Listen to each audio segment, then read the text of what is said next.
ప్రముఖ నటుడు రచయిత గిరీష్ కన్నాడ మృతి చెందారు. ఈరోజు ఉదయం ఆయన బెంగళూరులోని స్వగృహంలో కన్నుమూశారు. ఎన్నో చిత్రాల్లో అనేక పాత్రల్లో నటించి మెప్పించిన ప్రముఖ కన్నడ రచయిత మరియు నటుడు గిరీష్ కన్నాడ సోమవారం తెల్లవారుజామున తుదిశ్వాస విడిచారు. కొన్నాళ్ళుగా ఆయన అనారోగ్య సమస్యలతో బాధపడుతున్నారు. 1938 మే 19న మహారాష్ట్రలోని మేదారాలో గిరీష్ కన్నాడ జన్మించారు.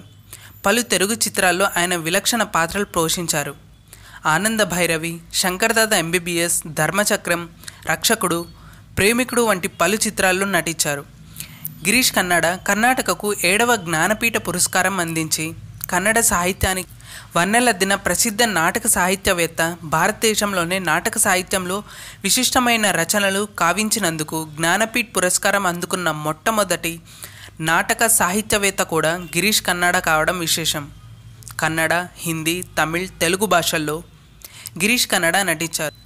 గిరీష్ కన్నాడ మృతి పట్ల సినీ రంగానికి చెందిన వారు సంతాపం వ్యక్తం చేశారు. సినీ పరిశ్రమ ఓ విలక్షణ నటుడిని కోల్పోయిందన్నారు. ఏదైతేనేమి పోయిన ప్రాణాన్ని ఎలాగూ తీసుకురాలేము. అందుకే ఆయన ఆత్మ ఎక్కడున్నా శాంతించాలని మనస్ఫూర్తిగా కోరుకుందాం. మీరు కూడా అలానే కోరుకున్నట్టయితే ఆర్ఐపి రిప్ అని మీ సంతాపాన్ని కామెంట్స్ రూపంలో చెప్పండి.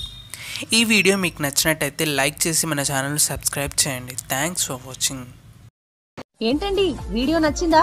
అయితే ఓ లైక్ వేసుకోండి, లేదంటే ఓ కామెంట్ చేయండి.